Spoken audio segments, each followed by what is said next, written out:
पैसे, इतने सारे पैसे। अरे वाह, लगता है आज तो भगवान ने मेरी लॉटरी खोल दी। मैडम जी, यहाँ पे पैसे गिरे हुए थे कुछ, आपने देखे हैं क्या? पैसे? नहीं नहीं बेटा, मैंने तो यहाँ पे कोई पैसे नहीं देखे।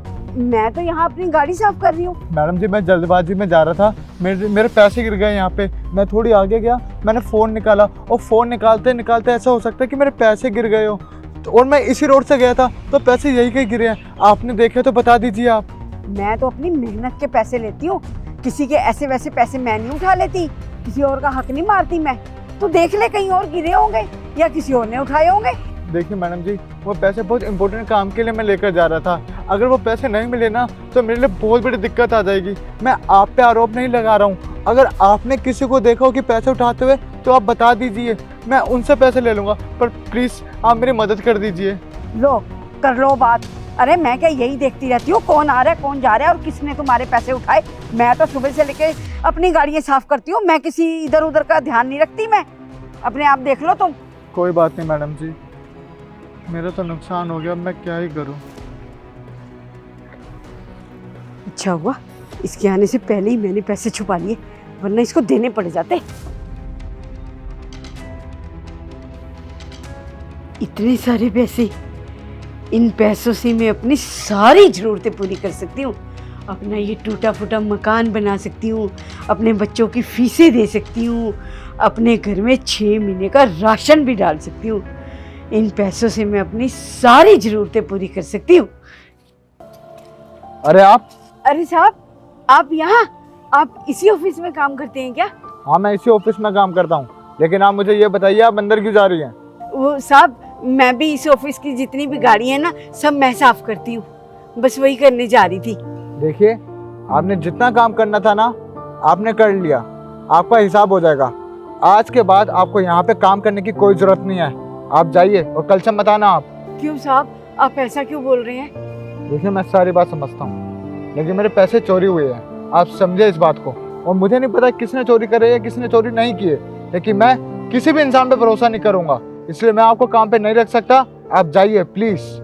और हाँ, सिर्फ आपको नहीं, हमारे ऑफिस में बाहर से जितने भी लोग आते हैं छोटे मोटे काम करने के लिए, मैंने उन सबको निकाल दिया ताकि और कोई नुकसान ना हो। क्योंकि अगर ऑफिस में नुकसान हो गया तो उसकी भरपाई भी मुझे करनी पड़ेगी, मेरा नुकसान होगा।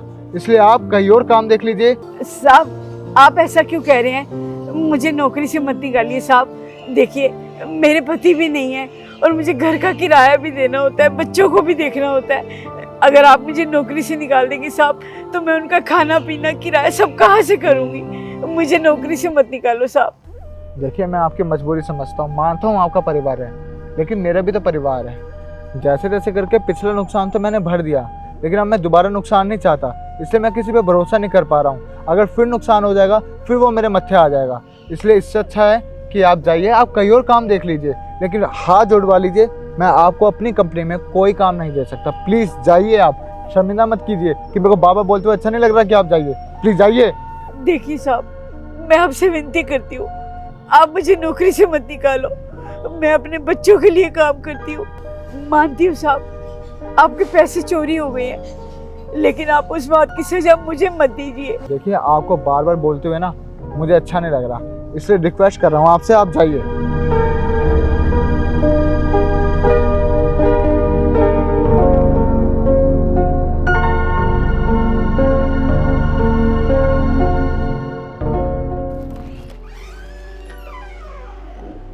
हाँ जी सर, आपने बुलाया था? हाँ, बुलाया। आइए बैठिए। जी सर। देखिए, हम आपको कॉलेज भी बुला सकते थे, लेकिन आप हमारी सोसाइटी में इतने टाइम से काम कर रही थी, तो इसीलिए मैं आपकी रिस्पेक्ट करता हूँ, इसलिए मैंने आपको घर पे बुलाया है, सिर्फ़ और सिर्फ ये बताने के लिए कि हम आपके लड़के को कॉलेज से निकाल रहे हैं। क्यों सर, कोई गलती हुई है मेरे बेटे से? आपके बेटे पे चोरी का इल्ज़ाम है और इसने खुद कबूल किया है। इसने कॉलेज की संपत्ति चुराई है, इसलिए हम इसे कॉलेज से निकाल रहे हैं, क्योंकि हम नहीं चाहते कि ऐसे लड़कों की वजह से हमारी कॉलेज का नाम बदनाम हो और हमारे कॉलेज की संपत्ति को हानि पहुंचे। साहब, मुझसे गलती हो गई, लेकिन मैंने अपने बेटे को ये सब नहीं सिखाया। जरूर उसने किसी के कहने पे ये सब किया होगा, इसे एक बारी माफ कर दीजिए साहब, एक मौका और दे दीजिए।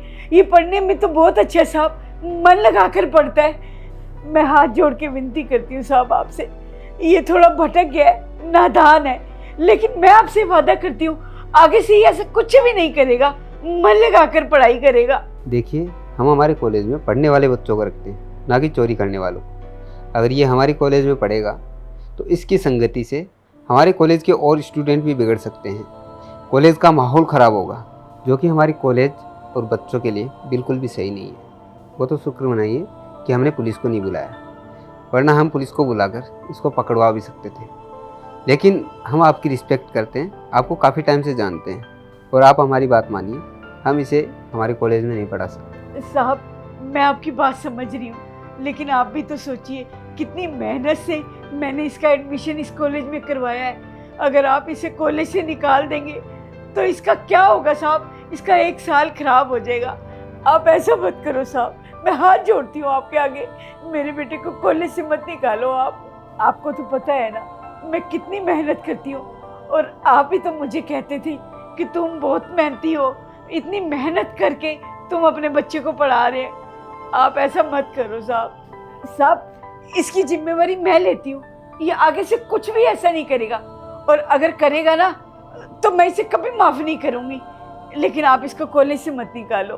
ठीक है, आप इतना परेशान मत होइए।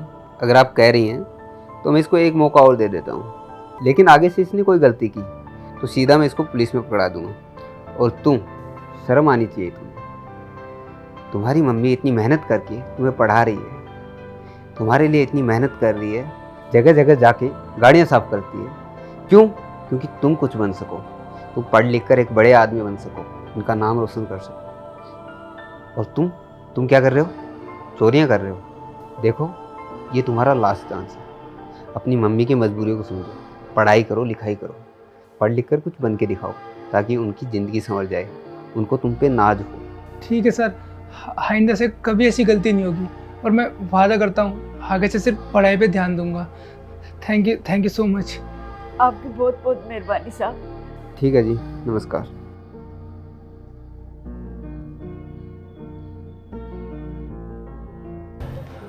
देख बेटा, मेरी बात ना ध्यान से सुन। सर ने तुझे जो ये एक मौका दिया है ना, उसे गंवाना मत बेटा। मेरा सर शर्म से मत झुकाना। पढ़ लिख कर कुछ बन जा बेटा, तेरे ही काम आएगा। और जो ये तू गलत संगत में पड़ गया है ना, ये संगत छोड़ दे बेटा, अच्छी नहीं है। चोरी करना अच्छी बात नहीं होती बेटा, ऐसा मत करना। अपने माँ बाप का नाम ऊंचा करना बेटा, कुछ करके दिखा मुझे। ठीक है माँ, आगे से मैं वादा करता हूँ कभी ऐसा वैसा काम नहीं करूँगा, और आगे से ना सिर्फ और सिर्फ पढ़ाई में ध्यान दूँगा, ताकि कुछ बन पाऊँ और हमारा फ्यूचर सिक्योर कर पाऊँ। तू सच कह रहा है ना बेटा। देख, पढ़ने का मौका ज़िंदगी में सिर्फ एक बार मिलता है। अगर ये उम्र चली गई ना बेटा, फिर पढ़ाई लिखाई कभी नहीं हो सकती। ठीक है बेटा? ठीक। चलो। मैंने सर के आगे माफ़ी मांग के अपने बेटे को दोबारा कॉलेज में रहने को तो कह दिया, लेकिन जो गलती मेरे बेटे ने की है वही गलती मैंने भी तो की है। मेरे भी तो मन में लालच आ गया था, मैंने भी तो पैसे उठा लिए, मैंने भी चोरी की है। मुझे वो पैसे वापस दे देने चाहिए। जिसके भी वो पैसे हैं, ना जाने उनके घर वालों को कितनी ज़रूरत होगी उन पैसों की। हो सकता है उसे काम के लिए ज़रूरत हो उन पैसों की। नहीं, मैंने ये ठीक नहीं किया। मुझे उनसे माफ़ी मांग लेनी चाहिए और वो पैसे उन्हें लौटा देने चाहिए, तभी मेरे दिल को चैन मिलेगा। मुझे कुछ करना चाहिए। मैं एक लेटर लिख के उसमें सारे पैसे रख के वहाँ रख देती हूँ जहाँ से वो आते हैं, तभी मेरे दिल को चैन मिलेगा।